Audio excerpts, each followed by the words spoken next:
开始吧就对我特别不满意，因为可能跟他的职业有关，我觉得他是个有职业病的人。因为毕竟自己做化妆品工作做了10年的时间了，别的女孩呢都是那种特别爱美的一个女孩，她其实说实在的，太不修边幅那种的也有点太过了。他身边的朋友都知道他交了女朋友，然后一直想见见我是什么样子，他一直都不肯，觉得我是丢他的脸。其实我对女孩子呢，我也并不是说一定要找一个那种先生，但你太过于那种就是太朴素那种，就跟一杯白开水一样，就没什么喝头了。虽然说有家长支持，但是因为你面对的这个人对于不认可，你心里会感到很脆弱。在这个方面呢，我就特别纠结，我说到底是该跟这个女孩交往下去，然后成家，还是说去这个放弃？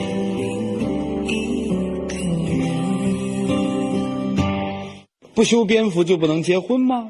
接下来，让我们用掌声请出他们。来，掌声有请我们的女嘉宾小英，33岁，来自四川，是一位旅行社的前台；男嘉宾小肖，36岁，也来自四川，他的职业是化妆品销售。来，有请两位。化妆品销售，我是在那个化妆品公司工作的啊。之前在一家韩国的化妆品公司工作了8年，后面呢，在一家那个就是美国的化妆品公司，刚工作2年啊。前年的时候，我妈妈也跟我说，你那么大了，你一个年龄了，30多岁了，还不考虑个人问题的话，也确实挺着急的。因为我弟弟呢比我小2岁，结果结婚已经快10年了。然后呢，我妈就一直着急我的事情。前年的年底呢，我妈妈就给我的身边的那个阿姨说了，通过那个阿姨的介绍呢，就认识了小英。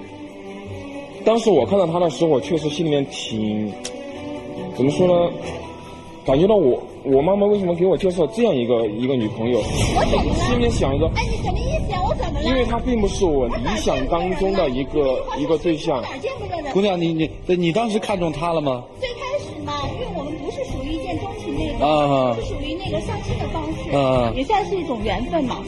但是没想到，他嫌我长得不漂亮，又是我不化妆什么的。说穿了还是嫌我丑。我说我哪儿丑了？让观众看了我丑吗？小英，我说，其实我并不是嫌你丑，人丑这个是没有问题的。你真会说话。你太气人了！你怎么能这么说我呢？你当着这么多观众说我丑，你什么意思啊你？那观众看到我哪丑了？我鼻子是鼻子，眼睛是眼睛，我丑吗我根本就不丑了，我就是不爱化妆嘛，怎么了？咱站回来好吗？行吗？你说话注意点分寸，哪有丑姑娘啊？你给我解释一下。既然觉得人家长得不是你心目当中的大美女，对吧？那你干嘛还要跟人发展呢？我去年的时候呢，工作特别忙，因为经常加班嘛，然后突然就感冒了，发烧，住进医院里面去了。我妈就给那个小云打了个电话，就说：“你看啊，我儿子生病了，你能不能过来照顾他一下？”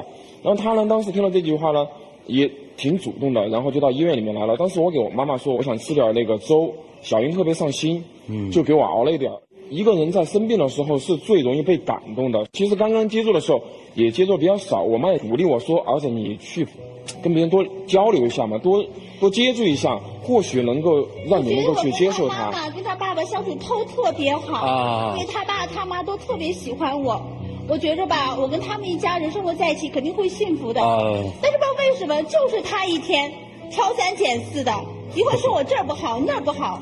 我就搞不懂我到底哪儿不好。也不是说我感觉她不好，如果说单纯从那个她个人来说的话，我觉得她其实还是挺不错的一个女孩，就是挺勤俭。但在我心目当中，我希望找的是一个有那种事业心的人。你现在是后悔了吗？我知道我的事业没有你的好，你每个月赚钱都比我多得多。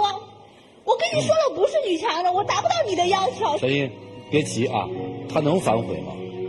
你让他自己说。不是，你觉得他能反悔吗？爱情不是2个人的结合，而是2个家族的结合我觉得我们2个之间有矛盾是可以调和的。好，如果人家开始化妆了，行吗？其实我觉得化妆是一方面，可能这是一个表面的我更希望的是她变成一个比较理性的、比较有内涵的气质女性。那你这1年多，你早就应该发现了。我知道她不是，其实那你干嘛跟人1年多呀？我妈妈的意见就是说，是这样一个女孩。跟你说，主持人，她是嫌我文化水平低，因为我没上过大学。但是我觉得没有受过高等教育，不代表我不好啊。对我有什么不满意？今天当着大伙儿的面你说清楚。因为我觉得有这样一个最简单的一句话，爱美之心人皆有之。我觉得他就没有这种内心的那种想法和那种欲望。没有什么不好的地方。在我外婆那代，我记得很熟的一句话叫做什么呢？好吃不过茶泡饭，好看不过素打扮。但现在是什么时代了？咱们已经跟国际在接轨了。哎，好了，叫你别说话，你得娶个国际媳妇儿回家呀，那才叫接轨啊！小英，我问你几个问题啊，你平常也是这么容易激动吗？让他给气的啊！好。其实我平常我的性格还是属于比较温柔型的。他容易冲动。真的跟他在一起，现在都觉得真的很难受。他一天都挑我的刺儿，我忍无可忍了。好，你看过自己发脾气什么样吗？没有。你使性子的时候是什么样？你看过吗？所以我特别想让你看一下啊，我们的工作人员其实挺细心的，啊，从他进化妆间那一刻开始，他们已经把机器架起来了，当一面镜子吧。你看看你自己在这种拒绝的时候，你用的是什么方式？你看看，如果说我们在现实生活当中这么跟人去打交道，是不是会让对方心里有些许的不舒服？来，我们看一下吧。那你就摘下来给你化个妆。化妆。化一下吧，一会儿上台必须得化妆的。我不化，你是说我不化？给你简单化一下，化淡点也行。然后然后以后我们不化妆。我们这要求必须得化妆的，是吗？跟人说我不化，我偏让我化，什么意思？我不想化。不是化妆它不是好看吗？是吧？也为了你上镜美丽，是不是？不想化妆。给你化淡点就好。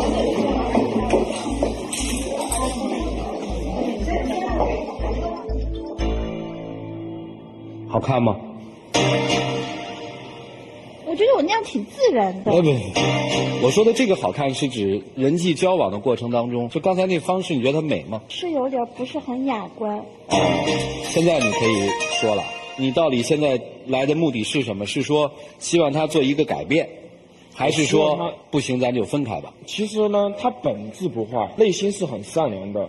如果他能够跟我在接触过程当中呢，我内心在想，我改变了那么多的女性，我为什么改变不了一个我交往的女朋友？如果他能够改变的话，其实我们还是有这个可能走到一起的。但他如果一直坚持的话，我内心就特别纠结。那你希望他怎么改变嘛？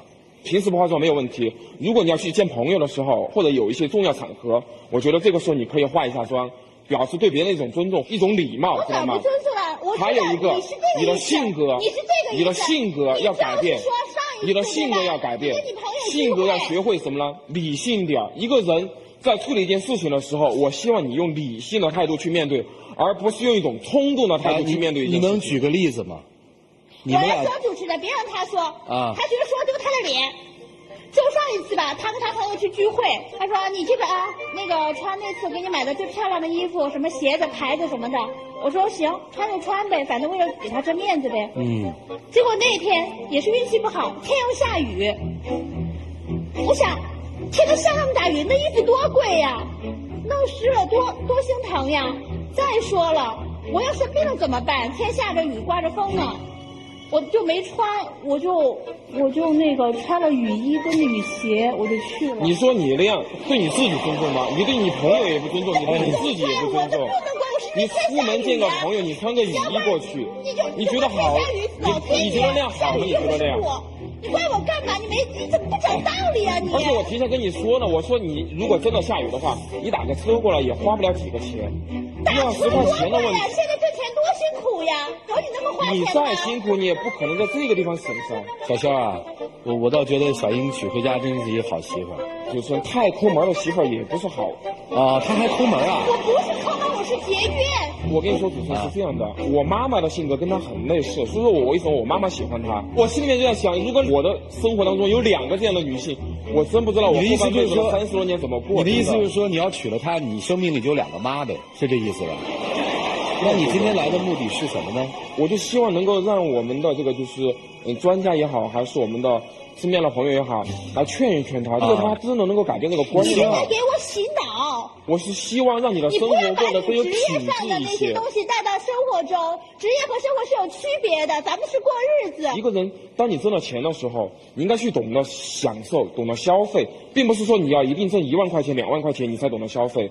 我跟你说个简单的一个例子，有一次我出差的时候，我见到一个2夫妻，60岁退休了，他们走遍全国大半个城市，我以为他们挺有钱的，结果他们退休费只有2000多块钱，但他们懂得生活。我就在想，我的父母为什么不能那样过？因为我父母收入也并不是特别高，但他们为什么不能像那个老夫妻那样过日子？因为每个人的这个对生活的理解不一样嘛。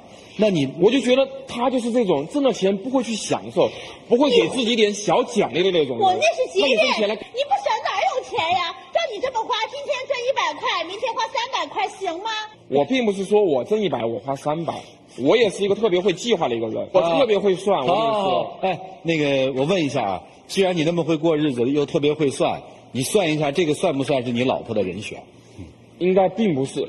如果不改变可以做朋友，但并不是做老婆。好，今天你这句话我记住了。怎么了？这是你说的，我记住了。姑娘，小英，我跟你说，你去把他扶起来啊！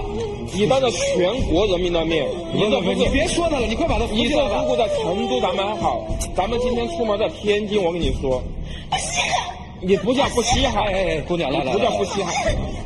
来，你起来好。哎呀妈呀！那个，你可馋了，你知道不？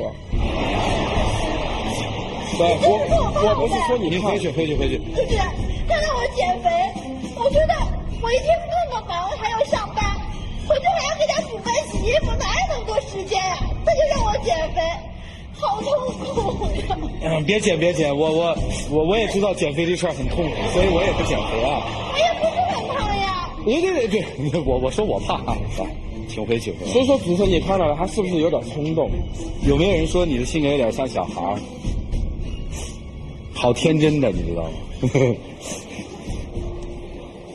这样吧，我们听听老师的看法，让我们一起进入丘比特问卷。姑娘啊，按道理我是应该支持你的，真的。你说不化妆啊，不减肥啊，这些我都应该支持你。但是我跟你说2个字啊，教养。我不是说你没有教养，但我觉得你在这方面的素质方面稍许有一些问题。你跟人讲话的那个音调特别高，咆哮，然后一件事情你根本脑子过都没过你就开始做了，哗一下要走了。谁让他气我呀？等等，我话没说完呢。你看，这就是我说教养的问题。不要说人家有没有气你，不管人家怎么气你，你首先应该保持一个自己的一个很好的心理素质。你跟化妆师之间的对话那个样子是别人气你吗？你为什么拒绝化妆？我是学心理学的，我非常明白，这是因为自卑而产生的一种拒绝。我唱歌非常难听，我拒绝一切唱歌，从来不开口。你跟我是一样的，虽然你一次次说我其实挺好看的，但在你内心深处其实你是有自卑感的。这种自卑感让你拒绝一切化妆，拒绝一切好看的衣服，这是错的。在这种状况之下，我觉得你有2种选择。一个方案，你去演给别人看，你把自己当成一个演员，你就是我也可以穿漂亮衣服啊，也可以穿高跟鞋化妆啊。第2个方案，找一个能够欣赏本来的你，能够欣赏你的咆哮，能够欣赏你平时持家的样子，能够让你拎着他的耳朵骂他，他也唯唯诺诺的耙耳朵。对于你，我还是得说你几句。要找个林志玲，首先你得是言承旭，你自己长得也不怎么样，还嫌人家姑娘寒碜。想要一个人的优点，就必然要看到他的缺点。你想要一个会勤俭持家的人，他就是长成老妈子的样。漂亮姑娘回到家照样素面朝天，说不定比你老婆还邋遢呢。男人也好，女人也好，2个人在一起，什么样的婚姻生活是最稳定的？不是郎才女貌，也不是什么门当户对，都不对。2个生活方式最接近的人在一起的生活是最稳定的。所以你们2个人之间出现的问题不是漂亮的问题，也不是其他一切的问题，就是生活方式和生活态度。好，化妆这事儿啊，其实容易。涂老师录了1年多节目，突然有一天给我惊着了，突然说我要化妆，你跟这姑娘分享一下，为什么一直素颜，突然你要化妆了？小的时候有一个问题我非常纠结，真的纠结啊。说说我妈为什么不是一个美女呢？真的，不是说郎才女貌吗？男人都应该爱美女，对不对？难道我爸爸不喜欢美女吗？长大了之后，我发现，其实有的时候美女未必美，丑女有的时候也未必丑。美学大师朱光潜曾经有一个著名的观点，对于一棵古松的3个态度，延伸出人的审美。在科学家的眼中，一棵古松最重要的价值在于它有没有科学价值；在普通人的眼中，他只在乎于这棵古松能不能当柴烧，或者能不能打家具，能不能为我所用。能为我所用，它就是美的。在一个艺术家的眼中，一棵古松是否美，要看它是否有创作的元素。这就延续出了人的审美当中的所谓真、善、美。那么今天要说到的就是真善美。男方是真出了问题，女方是美出了问题，但还好你们都善良，所以这个问题是可以解决的。我就要说到我为什么化妆的问题。我刚刚开始做嘉宾和评论员的时候，什么都敢说，观众都说哎呀好啊好啊，真真实。那个时候沾沾自喜，很牛啊。那现在看看以前的那个节目啊，觉得自己很低俗，从来不尊重别人的感受。我的老婆经常跟我说，你就不能尊重一点别人？是，我知道你真实，但真实不是以伤害别人为代价。犀利在于观点，不在于态度；有理不在身高。还有一些人就很讨厌我，说你没教养。别看你说话真实，你犀利，不过就是个犀利哥，你没有文化。还有我每天坐在这坐下，每次《爱情保卫战》第2天一播了，我就要看我的坐姿。第一，看我在最开始你介绍我的时候，你是第一个介绍我吗？老师，看我有没有对着镜头笑，其实那是一种尊重。后来化妆也是，我一直也讨厌化妆，真实就是一种美。后来为什么要化妆？是久而久之我接受了大家的意见。我们经常会有一种矛盾的冲突，就觉得真实就是一种绝对的美，一旦有稍微的修饰，我们会认为它太作、太假、假装。但有的时候也会像陆琪老师所说的内心自卑。还有一点，说到刚才你跟他所认为的生活态度，你是务实，他是需要生活品质。举个很简单的例子，在农村人们养狗是为了看家护院，在城市里面人们养狗是为了生活休闲，是为了精神的寄托，这是不一样的。捯饬自己只要不过分，是基本的礼貌尊重。有一定的生活情趣的追求，这不是作，而是对于生活的追求。男方说到你的是一个真的问题。我们说妻不嫌夫贫，夫不嫌妻丑。夫妻之间最忌讳的就是所谓的嫌弃。也许有很多女孩子很美，但她的美未必能够沐浴到你的内心深处。有些女孩子很善良，能够让你这一辈子终生难忘。所以有的情况之下，应该像陆琪老师所说的，不要看她表面的那部分，要看她生活当中最真实的那部分。有的时候呢，太过于真实但不知道修饰，其实是一种俗气。有的时候太过于美而不真实，那是一种虚伪。所以在这儿我所想要对你们所说的是，我们要做一个真实、善良、有一定生活情趣和审美追求的人，这样